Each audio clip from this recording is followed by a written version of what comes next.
तो स्पीडस्टर्स काफ़ी इंटरेस्टिंग और पावरफुल कैरेक्टर्स हैं, लेकिन मूवीज़ एंड सीरीज़ के अंदर उनकी इतनी ही इज्जत है जितनी कोकिला बहन अपनी बहू गोपी की करती है, यानी कि कुछ नहीं। और उनको काफ़ी ज़्यादा वीक भी दिखाया जाता है उनके आसपास के कैरेक्टर्स से। और वैसे देखो तो स्पीडस्टर्स काफ़ी ज़्यादा पावरफुल कैरेक्टर्स है, क्योंकि तुम खुद ही सोचो ना, वो स्पीडस्टर्स है, वो सामने वाले की मार के चले जाएंगे और उनको पता तक नहीं चलेंगे। और इसी वजह से उनके काफ़ी इलॉजिकल डेथ सीन्स हमको मूवीज़ एंड सीरीज़ के अंदर देखने को मिलते हैं। और उन्हीं में से एक सीन के बारे में हम लोग आज के इस वीडियो में बात करने वाले हैं।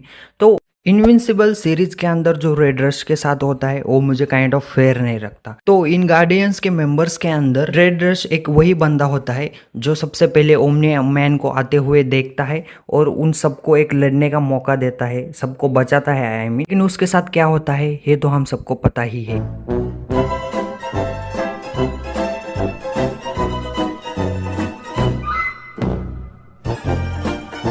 और रेड रश का ये डेथ सीन मुझे काफ़ी ज़्यादा इलॉजिकल लगता है, क्योंकि सीरीज के अंदर खुद रेड रश ने ही हमको बताया था कि वो टाइम को स्लो मोशन में देखता है, उसके आसपास जो भी चीज़ें चलती है वो उसको स्लो में दिखाई देती है। इस चीज़ को ध्यान में रख के अगर हम सोचें तो जब ओमनी मैन उसका हाथ पकड़ रहा था तब रेड रश ने उसको उसका हाथ पकड़ने ही क्यों दिया, क्योंकि अगर वो टाइम को स्लो मोशन में देखता है तो जैसे ही रेड रश उसका हाथ पकड़ने वाला था वैसे ही उसको अपना हाथ पीछे कर लेना चाहिए था। और ये चीज इसने इसी फाइट के अंदर की भी है। लेकिन यहाँ पर काफी ज्यादा लोग बोल सकते हैं कि ओमनी मैन भी सुपरमैन की तरह है, वो भी तो फास्ट है, इसी वजह से उसने रेड रश का हाथ पकड़ा होगा। तो देखो, रेड रश एक स्पीडस्टर है और स्पीडस्टर पावर ही स्पीड है, तो काइंड ऑफ ओमनी मैन से तो फास्ट होगा ही ना।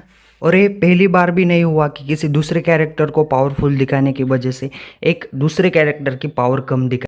मतलब जस्टिस लीग के अंदर भी फ्लैश को सुपरमैन से पिटते हुए दिखाया है इस सुपरमैन का ऑरा बढ़ाने के लिए। मतलब ये बंदा लाइट से तेज भाग सकता है, भाग भाग के टाइम ट्रेवल कर सकता है, लेकिन इसको पैंट के ऊपर चड्डी पहनने वाला पीट के चला जाता है। मतलब क्या ही इज्जत है इन लोगों की। खैर जाने दो, मैं ये भी नहीं मानता कि रेड रश यहाँ पर ओमनी मैन को मार ही देता या फिर काफ़ी कुछ बड़ा कर देता। एटलीस्ट वो इस फाइट में बच तो सकता ही था, क्योंकि अगर वो यहाँ से भाग भी जाता तो भी बच लेता। मतलब उसके चांसेस थे कि वो बच जाए, ऐसा उसको दिखाते तभी भी चल जाता। तो प्रॉब्लम इन सीन्स में भी नहीं है, प्रॉब्लम इनकी पावर दिखाने के तरीके में है, क्योंकि ये स्पीड स्टर्स को काफ़ी ज़्यादा पावरफुल दिखाते हैं और स्पीड एक काफ़ी पावरफुल पावर भी है। इसी वजह से यहाँ पर प्रॉब्लम क्रिएट हो जाती है। अगर वो उन पर कोई लिमिट लगा दे तो ये सीन भी पॉसिबल हो सकते।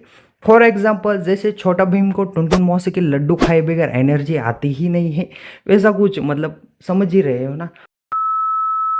और ये काम बखूबी किया है इनक्रेडिबल्स के अंदर डैश के साथ, क्योंकि उसकी स्पीड काफ़ी लिमिटेड दिखाई, कुछ 300 के आसपास ही वो भाग सकता है। और ये चीज़ सेंसेबल भी बना देती है कि वो किसी से हिट भी खा सकता है और वो तेज भी है। तो ये चीज़ सेंस भी कर सकती है कि तुम कैरेक्टर्स को ओवर पावर ना दिखाओ, उनको उनकी औकात के अंदर दिखाओ, जिसके अंदर से हमको ये सीन्स सेंसेबल भी लगे। तो खैर ज़्यादा ऑफ टॉपिक ना जाते हुए हम वापस उसी पॉइंट पे आते हैं। अगर रेड रश यहाँ पर फाइट के अंदर दूसरों को हेल्प भी करता, मतलब दूसरों को साइड साइड भी करता, तो भी काफ़ी ज़्यादा चांसेस है कि ये गार्डियंस शायद जीत भी जाती, क्योंकि यहाँ पर ओमनी मैन ने भी काफ़ी बढ़िया हिट खाए थे। हो सकता था कि वो बच भी जाते और जीत भी जाते, लेकिन अगर ऐसा होता तो सीरीज आगे कैसे जाती ना। इट्स जस्ट अ प्लॉट, इसी वजह से ये सब कुछ होता है। और हाँ, इस वीडियो में मेरा बस इतना ही ओपिनियन था कि रेड रश शायद बच सकता था, उसको अगर बचा भी देते तो वो काफ़ी बढ़िया कैरेक्टर था, आगे देखने में उसकी पावर्स मज़ा आता। लेकिन खैर छोड़ो। तो इस वीडियो में बस इतना ही था। अगर कुछ भी अच्छा लगा तो एक लाइक कर देना और सब्सक्राइब भी कर देना, क्योंकि इससे बहुत ज़्यादा मोटिवेशन आता है। Thank you for watching this video.